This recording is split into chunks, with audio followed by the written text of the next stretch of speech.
Hey, what's up? It's Cecily with Drive Girl Drive, and I told you guys I was releasing 2 videos. The second video, obviously, being my response to the new announcement, the driver app uh, improvements, and Uber's overall, I guess, response to trying to connect with drivers, the 180 days of change, all that stuff.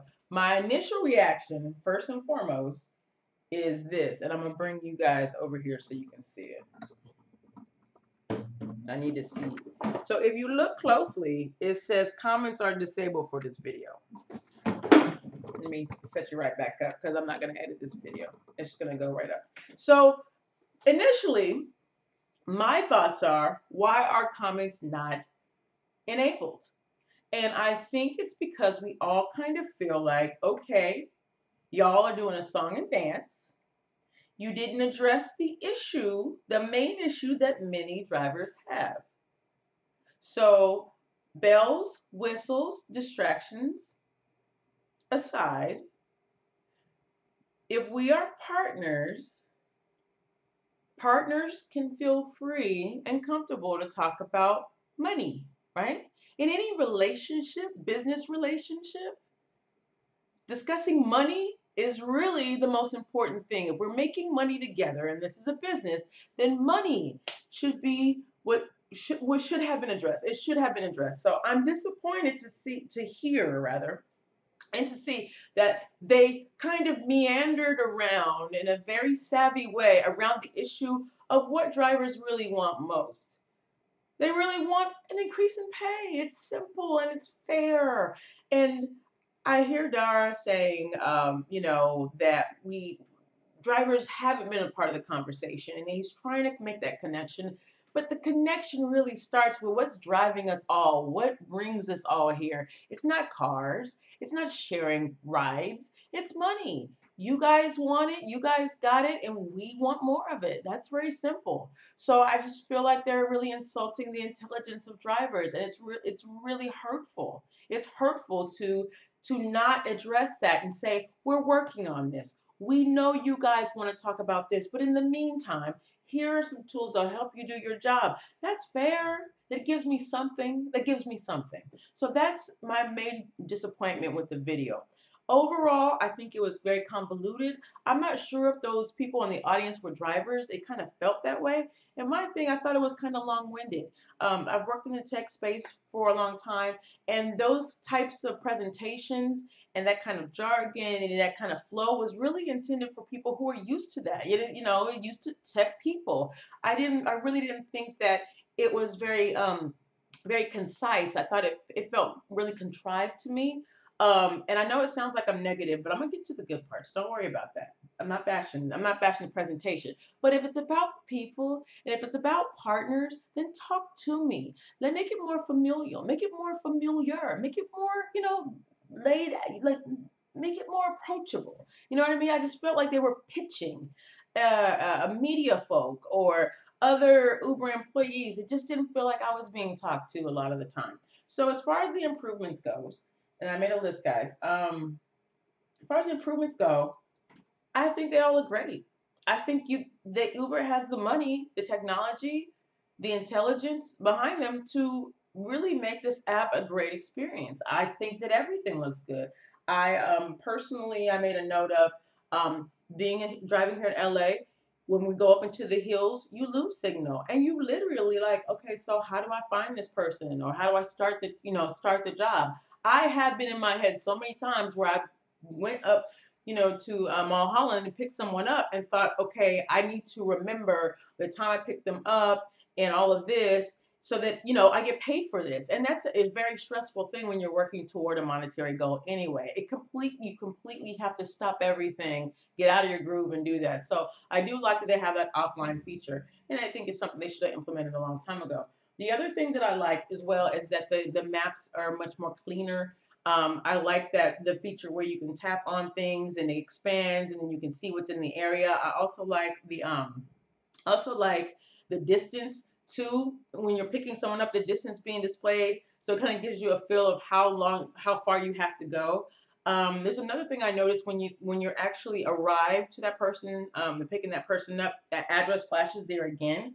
So yeah, I noticed that if I use Waze, sometimes I have to jump in and out of those programs just so I can see the address again because I don't really remember addresses that well. So I'm always doing that. So it's nice that pops up there.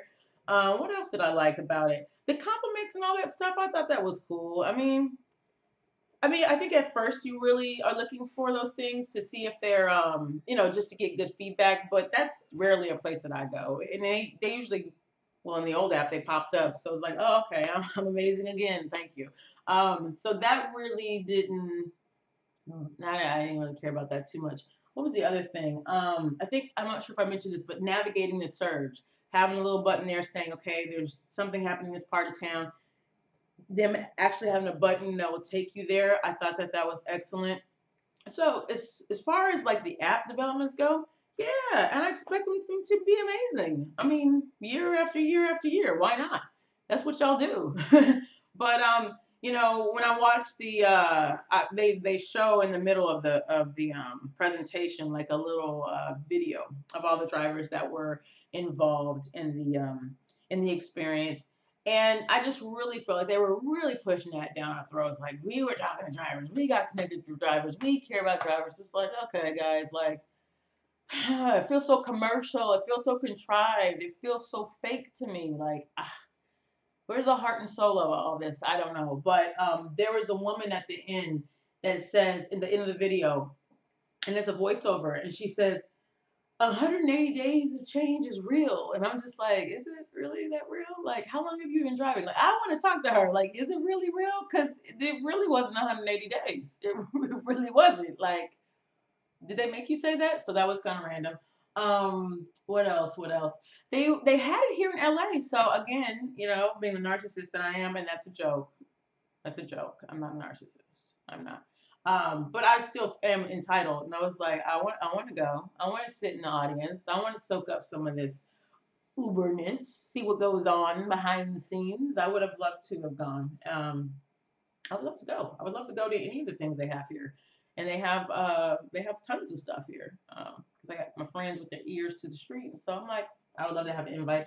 Anyway, that's no, y'all don't care about that. The last thing, let me see that I had on here.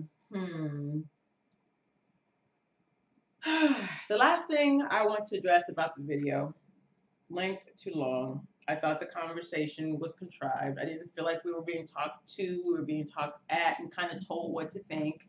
Salesy in its pitch. I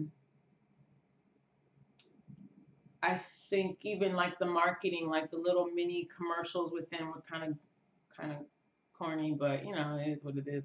But let me end on this. Let me end with, if you're going to treat me as a partner, everything's on the table.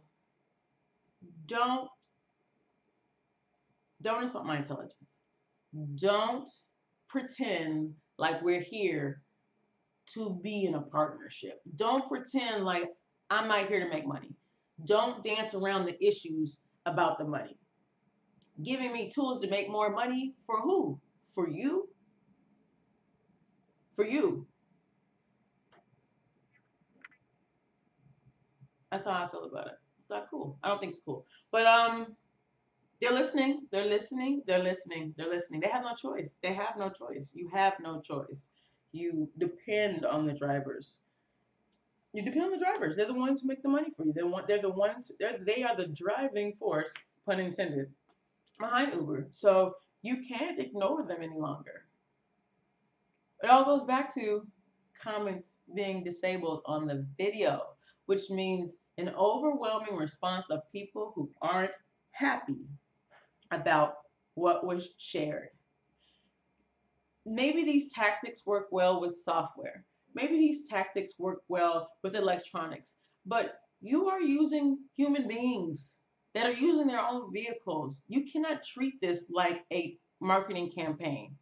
You cannot talk to us this way. You need to talk to us like real people. And the drivers that were a part of this driver experience We needed to see their asses on stage. We needed to actually hear from them what their experience was. I don't want to hear the 3 minute thing. I want to see all the people, the 500 people that have the beta testing. I would much rather hear it from a peer than to hear it from an executive.